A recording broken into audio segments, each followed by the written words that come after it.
Bismillahirrahmanirrahim. Assalamualaikum warahmatullahi wabarakatuh. Alhamdulillahi rabbil alamin. Hamdan katsiran tayyiban barakan fih kama yuhibbu rabbuna wa yarda. Asyhadu an la ilaha illallah wahdahu la syarikalah wa asyhadu anna Muhammadan abduhu wa rasuluh. Allahumma salli wa sallim wa barik ala nabiyil karim wa ala alihi wa sahbihi wa man walah ila yaumil qiyamah.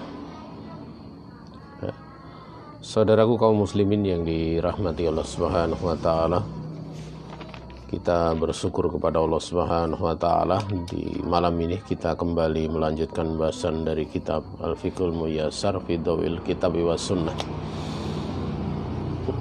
Dan tidak lupa untuk kita memohon kepada Allah Subhanahu wa taala, mudah-mudahan Allah Subhanahu wa taala senantiasa memberikan sholawat dan salam untuk Nabi kita, Nabi besar Muhammad alaihi salatu wassalam.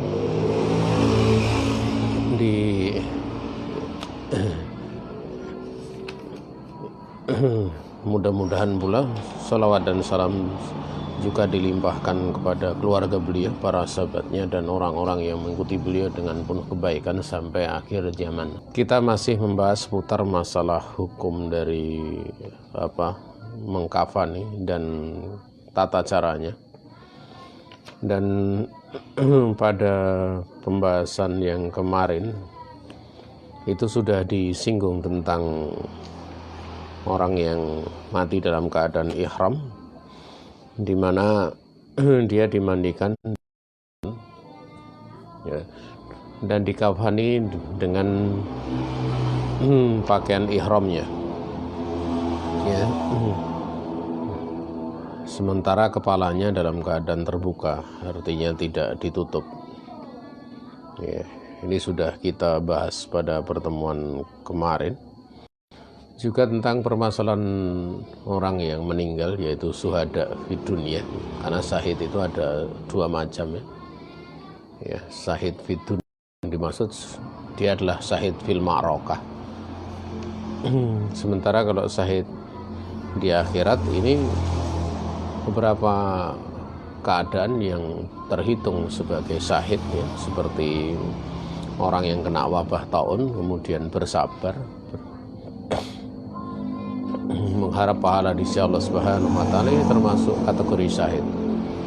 Nah, syahid seperti itu atau syahadatus sugro, syahid yang kecil itu diperlakukan sebagaimana jenazah yang lainnya gitu. Tapi kalau syahid di ma'rakah itu dimaklumi, itu dia tidak dimandikan. Kemudian juga dia dikafani dengan kain yang ada di dalam tubuhnya bersamaan dengan darahnya. Artinya walaupun kainnya itu penuh darah gitu loh ya. Kemudian yang ketiga, yaitu selain tidak dimandikan, itu juga tidak disolati gitu ya. Walaupun tentang masalah tidak disolati itu bukan berarti tidak diperbolehkan untuk sholat gitu loh ya, karena di dalam riwayat Imam Bukhari itu Nabi alaihi salatu wasallam pernah sholat setelah beberapa lama gitu. Saudaraku kaum muslimin yang dirahmati Allah Subhanahu wa taala, tentang mengkafani dari syuhada itu memang ada silang pendapat di kalangan para ulama ya. Apakah perintah Nabi alaihi salatu wasallam untuk mengkafani dengan pakaiannya itu adalah hukumnya wajib atau sebenarnya lil istihbab gitu loh. Artinya kalau lil istihbab itu ada ruang diperbolehkan untuk dikafani dengan kain kafan yang lainnya ya. Namun terlepas dari perbedaan pendapat di kalangan para ulama tersebut ya, itu memang lebih bagus adalah dikafani dengan kain yang dia berjihad di situ dan dia meninggal dengannya gitu. Berjihad dengan pakaian tersebut dan dia meninggal syahid dengan pakaian tersebut. Ya. Hanya saja ada memang beberapa riwayat atau satu riwayat yang mana sebagian sahabat yang meninggal itu pakaiannya waktu itu digantikan dengan pakaian yang lain. Tapi itu dijelaskan oleh para ulama karena pada saat orang-orang kafir membunuh sahabat tersebut, itu dalam posisi pakaiannya dilepas, sehingga tidak memungkinkan untuk dikafani dengannya, sehingga dikafani dengan yang lainnya. Juga ada riwayat seputar bagaimana tatkala Mus'ab bin Umair radhiyallahu taala anhu, di mana pada saat beliau terbunuh, yaitu beliau syahid ya, ini baju yang dipakainya itu ditutupkan kepala tapi bagian bawahnya terbuka, dan Nabi alaihi salatu wasallam memerintahkan untuk ditutup dengan idkir gitu loh ya. Nah, ini menunjukkan bahwasanya idkir ini dia adalah penutup yang selain pakaian tersebut, jadi di situ ada ranah gitu loh. Itu ada ranah. Oleh karena itu ada silang pendapat dalam perkara tersebut. Tetapi memang yang lebih utama itu dengan pakaian tersebut. Karena pakaian dipakai tatkala dia berjihad sampai kemudian syahid. Adapun rumput idkir yang ditutupkan di bagian kaki ya, itu jamaah yang dirahmati Allah Subhanahu wa taala, itu sifatnya adalah tambahan gitu loh. Ya, tambahan. Artinya pakaian yang masih dipakai ya pakaian yang memang digunakan untuk berjihad, itu sifatnya tambahan. Sehingga kalau ditambahkan yang sifatnya sedikit itu tidak mengapa. Itulah penjelasan yang lebih menenangkan dalam perkara ini. Kemudian ya, kemarin sudah sampai pada tentang muhrim yang laki-laki ya, itu tidak ditutup bagian kepalanya karena Nabi alaihi salatu wasallam bersabda, la tukhammiru ra'sahu, jangan kalian tutupi bagian kepalanya, jangan kalian pakaikan khimar ke kepalanya. Karena khimar itu memang pakaian yang menutup kepala gitu. Ya. Wa yakunu dzalika bi thawbin la yasiful basyarata satiran wa yajibu an yakuna min malbusin mislih. Ya. Dan keberadaan yang demikian itu dengan pakaian yang memang tidak mensifati dari kulitnya. Pakaiannya itu satiran, pakaiannya itu bisa menutupi dari auratnya gitu ya. Nah, dan itu wajib untuk keberadaan dari yang dipakaikan itu yang semisalnya ya, karena kita tahu pakaian ihram itu cukup tebal ya. Ya. Kenapa? Li'annahu la ijhafa alal mayyit wala ala warasatihi, dikarenakan tidak boleh ya membahayakan ataupun menyakiti kepada mayit, tidak boleh pula pada keluarganya. Artinya kalau kepada mayit ya dimaklumi, kalau pakaian sempit itu ya kemudian terbuka, itu tidak selayaknya. Makanya misalnya kemudian dia pakai pakaian ihram itu kurang bagus ya, kemudian dicarikan pakaian yang bisa menutup lebih sempurna, karena mungkin pakaiannya tipis misalnya ya, kain yang dipakai tipis, itu tidaklah mengapa. Wah kata tidak mengapa. Namun tetap pakaian yang utama itu yang tetap diikatkan atau dipakai untuk mengkafani mayit. Kemudian hafizahumullahu ta'ala melanjutkan, Wa sunnatu takfinur rajul fi salati lafaifa bidin min kutnin, ya, tubsatu ala ba'diha wa yudau alaiha mustalqiyan thumma yuraddu tarful ulya minal janib al aisar ala sikhil aiman. Naam. Dan yang sunnah di dalam mengkafani, ya, mengkafani mayat lagi itu dengan tiga apa ya, lafaif itu tiga apa, lipatan pakaian, maksudnya tiga lembar pakaian yang berwarna putih gitu loh, ya. Biasanya diterangkan di sini min kutin, ya, dari katun.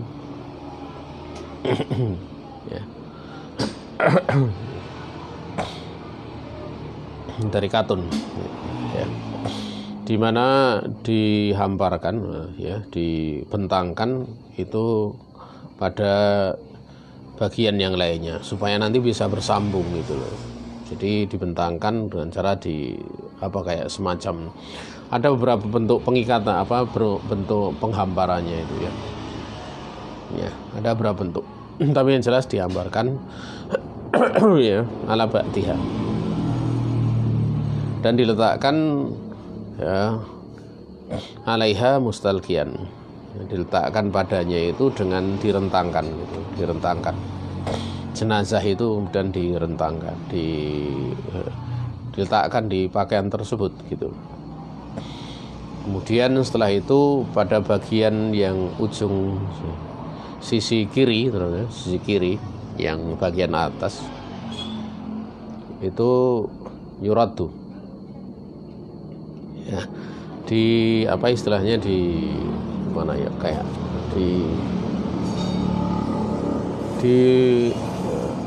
lipatkan gitu pada sisi yang kanan gitu, ya.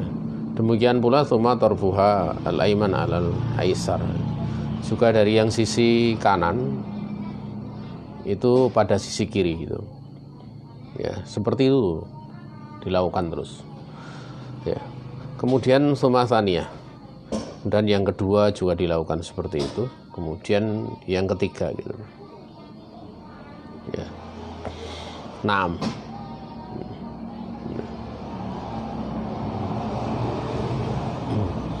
Ini adalah hal yang dimaklumi, tentunya dengan sedikit diangkat ataupun dibalikkan, dan tentunya dimulai pada bagian sisi kanan, ya, sisi kanan, ya. Wahakada.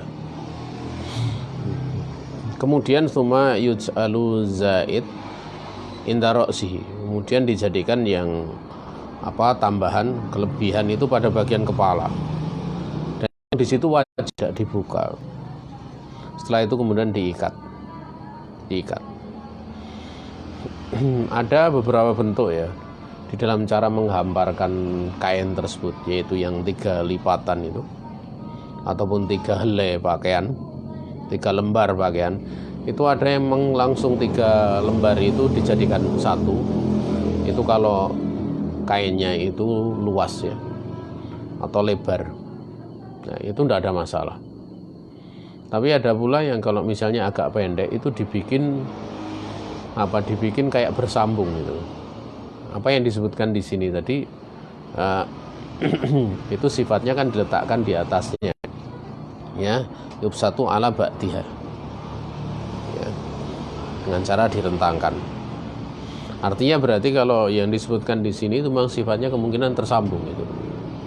Jadi kalau sudah habis nanti disambungkan dengan aurat itu tetap bisa lebih tertutup sempurna, seperti itu sampai tiga kain itu menutup tubuhnya gitu, ya. Pada bagian kepala itu kemudian diikat, ya. Kemudian falau kana zaid aksara juila inda qadamai kadzalika wayuqat, ya. Andaikan kemudian tambahannya itu lebih banyak, ya, maka dijadikan untuk kakinya, artinya ditarik ke bawah gitu loh, ya, jadikan untuk kakinya. Setelah itu kemudian diikat, ya. Fa inna dzalika asbatu lil kafan, karena mengokohkan kain kafan itu tidak istilahnya tidak terbuka gitu dengan diikat itu. Tentang permasalahan ikatan itu, ini tidak ada warid dalil ya, untuk kemudian nanti pada saat dikubur itu dilepas atau enggak. Tetapi amalan dari kaum muslimin itu yang berlaku adalah dilepas, ya, berlaku adalah dilepas. Lebih-lebih juga ada pembahasan tentang pengembalian roh setelah dikubur, yang dia akan ditanya oleh malaikat, ya, dua malaikat al-fatanani, ya, dua malaikat yang menanyai ahli kubur, ya, dengan pertanyaan fitnah gitu. Ya, fitnah kubur itu maksudnya soalul qabri, pertanyaan di kubur. Dikembalikan gitu. Ya. Walaupun pengembalian itu roh ke dalam jasad itu sudah dalam bentuk kehidupan yang berbeda dengan kehidupan kita. Ya. Sehingga di situ kalau misalnya dikiaskan dengan orang hidup, ya dikubur, walaupun hidup dikubur, ya dia mati gitu loh, ya, dia mati. Sehingga di situ kehidupannya itu tidaklah seperti kehidupan kita di dunia ini. Terus dikembalikan tapi kehidupannya nggak seperti kita. Kalau kehidupan kita kan kita bernafas, ya, makan, minum, dan yang lain sebagainya. Dikubur tidak demikian. Dikembalikan tapi kehidupannya tetap berbeda dengan kehidupan kita. Kemudian itu disebutkan asbatul lil kafan, itu didasarkan pada ucapan ibunda kita Aisyah radhiyallahu taala anha, kufina Rasulullah alaihi salatu wasallam fi salasi wabin, ya, bidin suhuliyatin, ya, jadadin, ya, yamaniyah, laisa fiha qamis wala imamah, ya. Udrija fiha idrajan, ini dikeluarkan oleh Imam Bukhari, Imam Muslim. Ibunda kita Aisyah, beliau berkata, Rasulullah SAW itu beliau dikafani dengan 3 lembar, ya, pakaian yang putih, yang suhuliyah, ya, putihnya itu putih bersih dari suhuliyah, dari katun, ya. Itu sudah dikenal, ya, kalau ada pakaian suhuliyah itu putih dari katun, yang itu pakaian yang ditenun dari Yaman, ya, daerah Yaman. Tidak ada padanya itu komis, tidak pula ada padanya itu imamah ataupun imamah, ya, serban gitu. Kemudian Nabi alaihi salatu wasallam dipakaikan tersebut, dilipat tersebut, ya. Itu pakaiannya itu satu demi satu. Satu demi satu, ada 3 lembar tersebut dilipat satu demi satu, ya. Juga didasarkan kepada sabda Nabi alaihi salatu wasallam, albisu min thiyabikum albayadha fa innaha min khairi thiyabikum wa kaffinu fiha mautakum. Ya. Beliau Nabi alaihi salatu wasallam dalam hadis yang dikeluarkan oleh Imam Abu Daud, hadis yang disahihkan oleh Al-Albani. Ya. Juga di sini dikeluarkan oleh Imam Tirmidzi serta Ibnu Majah.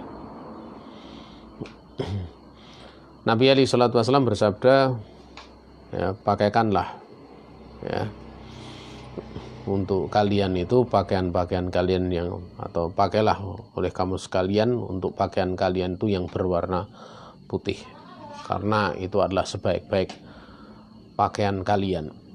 Dan kafanilah, ya, kalian itu, ya, orang itu dengan pakaian putih tersebut, ya. Kafinu fiha mautakum, kafanilah oleh kamu sekalian jenazah, ya, jenazah ataupun orang-orang yang mati di tengah kalian itu dengan pakaian putih tersebut. Ya. Dan hadis ini berlaku umum, artinya jenazah mau laki-laki ataupun perempuan itu pakai kain kafan putih gitu, ya, pakai kain kafan putih. Nah, ya.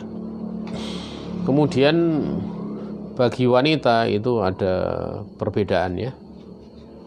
Wal unsa khamsatu aswabin min kutnin izarin wa khimar wa komis wa lifafataini. Untuk jenazah wanita itu 5 lembar pakaian, ya. Jadi dari katun, ya, yaitu izar yang pertama, ya. Izar itu seperti sarung, ya, dikatakan sarung izar. Izar itu pakaian yang biasa digunakan untuk menutup bagian bawah namun tidak bersambung. Jadi kalau dalam bahasa kita kayak apa, ya, kayak di tempat orang Jawa itu jarik gitu. Kalau sarung kan bersambung. Izar, kemudian khimar. Khimar itu kerudung, ya, penutup kepala. Dan komis. Komis itu ya dimaklumi kayak jubah itu loh, pakaian nutup gitu. Kalau di paketan di Saudi itu sudah dibikin dipotong-potong gitu. Nanti khimarnya sudah ada, kemudian komisnya sudah ada. Sebagaimana sebagian dari teman-teman yang dulu dapat bantuan dari Saudi Arabia pada waktu dia menjadi perawat pendamping jamaah haji, itu kan dia mendapatkan beberapa bantuan. Dan sempat diberikan bantuan tersebut di beberapa pondok pesantren di tempat kita. Itu bagian komisnya itu ya kayak itu kain yang dimasukkan, bisa ada lubangnya pada bagian kepala, pada bagian atas, itu kemudian dimasukkan. Ya, seperti itu. Kemudian 2 potong kain, sehingga secara itu ada 5 lembar gitu, ada 5 lembar. Naam, ya. Dan caranya ya, pertama kali yang dipakaikan izar, kerudung, ya, kemudian gamisnya. Setelah itu 2 potong tersebut direntangkan untuk kemudian digunakan untuk melipat jenazah, ya, melipat jenazah. Dan itu seluruh tubuh, ya, termasuk wajah, ya, termasuk wajah. Ya, tidak kemudian wajah itu dibuka. Tapi kalau di tempat kita wajah itu dibuka, ya. Tapi kalau yang sekarang ini karena ada wabah COVID-19 itu ditutup, ya, seluruh tubuh itu, ya. Nah, kemudian wasobi fi tsaubin wahidin. Sementara anak kecil itu dia dengan 1 pakaian saja, ya. Namun diperbolehkan yubahu fi salasatin, boleh dengan 3 lembar pakaian. Sementara sogirah, ya, di komisin walifafata ini, sementara anak perempuan yang kecil itu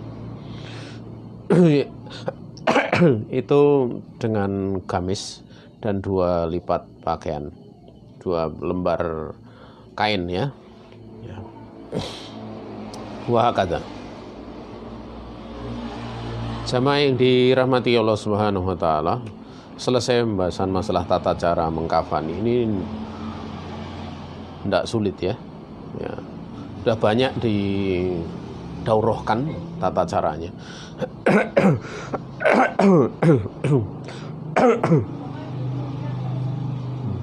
Kemudian kita akan menginjak pada persoalan yang keempat, al-mas'alatu rabi'ah, yaitu as-salatu 'alal mayyit, hukmuha wa dalilu dzalik. Persoalan yang keempat itu mensolati mayit, ya, hukum dari sholat tersebut dan dalil dalam perkara tersebut. Beliau hafizahumullah ta'ala mengatakan as-salatu alal mayyiti fardu kifayatin idza fa'alaha al-ba'du saqatal ismu anil bakin. Ya, mensolati jenazah, salat mayit itu hukumnya adalah kifayah. Yaitu tatkala sebagian itu sudah melaksanakan, berarti sudah gugur ya dosa yang lainnya, artinya yang lain tidak berdosa. Dalil dalam perkara inilah sabda Nabi alaihi salatu wassalam fiman mata wa alaihi dainun. Itu sabda Nabi alaihi salatu wassalam pada orang yang dia meninggal sementara ya. Jadi Nabi alaihi salatu wassalam bersabda tentang seorang yang meninggal, dia punya hutang. Maka Nabi alaihi salatu wassalam mengatakan shollu ala sahibikum. Kalian sholatilah. Ya, sholatilah saudara kalian itu, sahabat kalian ini. Wa qaluhu alaihi salatu wassalam mautin Najasyi. Dan juga sabda Nabi alaihi salatu wassalam pada saat Raja Najasyi itu meninggal. Beliau Nabi alaihi salatu wassalam mengatakan inna akhallakum qad mata faqumu fasallu alaihi. Sungguhnya saudara kalian itu benar-benar telah meninggal, maka berdirilah kamu ya, dan sholatlah untuknya, yaitu sholat gaib gitu. Saudaraku kaum muslimin yang dirahmati Allah Subhanahu wa taala, di sini pertama yang perlu dimaklumi itu hukum sholat jenazah itu fardu kifayatin. Fardu kifayah. Kemudian di situ Nabi alaihi salatu wassalam ya memerintahkan orang yang punya hutang pada saat dia meninggal disolati oleh sahabat, tapi Nabi alaihi salatu wassalam tidak mensolatinya. Di dalam riwayat yang lain itu ada penyebutan ya ada penyebutan di mana Nabi alaihi salatu wassalam kemudian mensolati gitu setelah ada yang membayar hutangnya. Ya. Berarti di situ ada pelajaran bahwasanya bagi tokoh itu untuk dia memberikan pengingkaran kalau ada hal yang ya, seperti ini gitu loh. Ya. Tentunya manakala manusia itu bisa mengambil pelajaran gitu. Tapi kalau kemudian di suatu tempat ya tidak ada yang mensolati, satu pun tidak ada yang mensolati karena mungkin tidak bisa sholat jenazah. Sementara di situ yang ada tokoh agama, ya dia mensolati tidak ada masalah. Ya. Ya. Karena kalau tidak dia itu maksud dari Nabi alaihi salatu wassalam tidak mensolati atau enggan mensolati juga enggak sampai di dalam kasus seperti itu pertama.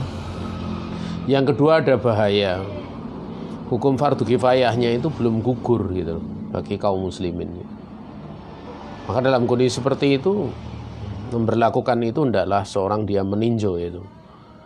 Karena perkara ini perkara yang sifatnya mu'alalah gitu. Ada taklilnya gitu. Ada sebab berlakunya hukum gitu. Ya, sebab berlakunya hukum. Dan kapan sebab berlakunya hukum itu kemudian berkait dengan hukum lain gitu loh, berkait dengan hukum lain, ya tentunya di situ butuhnya kefakihan gitu. Seorang dia fakih bersikap gitu. Naam.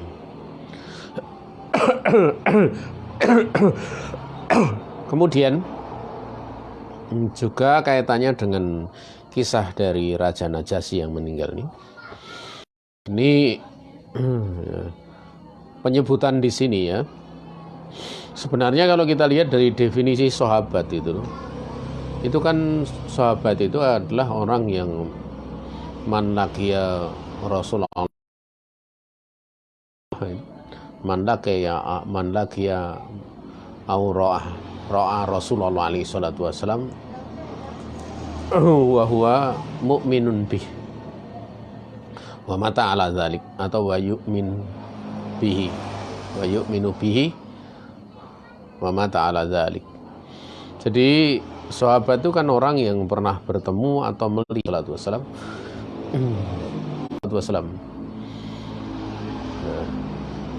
dan dia mati dalam keadaan seperti itu. Sementara Raja Najasyi ini belum pernah bertemu dengan Rasulullah Muhammad SAW.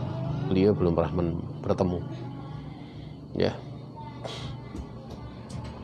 Sehingga dari situ ada hal yang dibicarakan, apakah beliau ini termasuk sahabat Nabi atau sebenarnya bukan gitu loh. Tapi para ulama mengkategorikan Raja Najasyi ini adalah sahabat Nabi.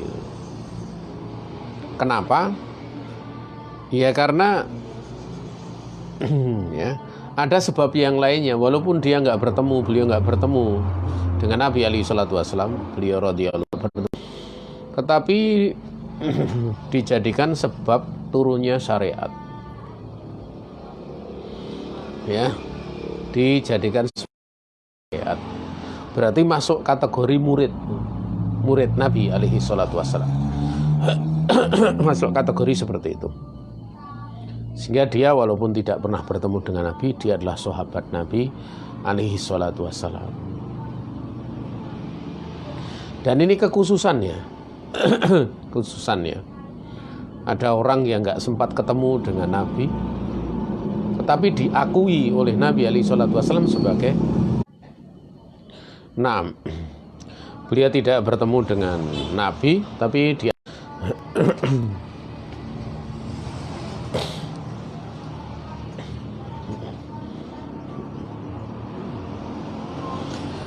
dan akan untuk sholat yang sering dikatakan dengan sholat gaib, ya, sholat jenazah gitu loh, jenazahnya itu gaib gitu.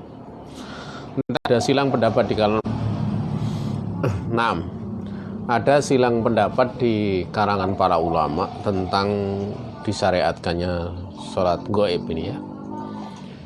Di kalangan Syafi'iyah, artinya pengikut Imam Syafi'i, dan Hanabilah, pengikut Imam Ahmad bin Hambal, keduanya itu berpandangan, ya, bahasanya anahu tusra. Di Imam Syafi'i, madhab Syafi'i, dan pengikut Imam Ahmad itu keduanya berpandangan bahasanya disyariatkan sholat, ya, pada setiap jenazah yang gaib, ya, dari satu negeri, anil balad, walau sholat alaihi fil makanil ladzi fih, ya, walau suliya alaihi fil makanil ladzi fihi, sekalipun sudah disolati gitu di tempat tersebut. Ini di kalangan mazhab Syafi'i dan mazhab Hambali, ya. Sementara kalau di kalangan Hanafiyah dan kalangan Malikiyah itu justru berpandangan ini kekhususan Nabi alaihi salatu wasallam. Jadi sholat gaib itu kekhususan Nabi saja. Nabi memerintahkan, berarti itu khusus, ya. Tetapi pendapat yang mengatakan kekhususan Nabi itu agak jauh, ya. Ya, kenapa? Karena di situ sahabat juga diajak gitu, ya. Sementara di salah satu pendapat Al-Imam Ahmad, ya, karena Imam Ahmad itu sering punya beberapa pendapat, ya. Antara pendapat Imam Ahmad dengan orang-orang yang mengikuti beliau, itu Hanabilah, itu. Di sini Imam Ahmad dan Syekh Abdurrahman bin Nasir Sa'di serta Lajnah Daimah itu berpandangan bahasanya tusra'us sholatu alal ghaib idza kana naf'un lil muslimin, ya. Disyariatkannya sholat untuk sholat gaib itu apabila ada manfaat bagi kaum muslimin. Jadi orang tersebut yang meninggal itu ada memang, ya, apa istilahnya, ya, nampak kemanfaatannya gitu. Jadi menurut pendapat ini yang ketiga ini, Imam Ahmad, kemudian salah satu pendapat Imam Ahmad, kemudian Syekh Abdurrahman bin Nasir Sa'di dan Lajnah Daimah, itu disolati kalau ada manfaat bagi kaum muslimin. Seperti misalnya jenazahnya jenazah orang alim, atau jenazahnya seorang mujahid, orang yang meninggal di medan Ma'rakah, atau orang yang dinikahi memberikan manfaat kepada manusia dengan hartanya gitu. Ini juga. Tapi pendapat ini pun sebenarnya ada kritikan gitu.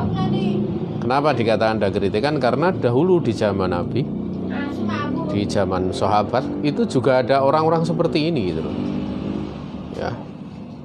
Orang yang alim, yang meninggal, orang yang mujahid meninggal, itu juga ada. Lebih-lebih kalau mujahid itu kan orang yang syahid kan dia memang tidak disolati gitu, walaupun boleh disolati gitu atau disolatkan gitu. Nah, sehingga pendapat yang paling kuat adalah pendapat yang terakhir yang merupakan salah satu riwayat Imam Ahmad. Ya. Dan juga ini pendapat yang dipilih oleh Syekhul Islam Ibnu Taimiyah.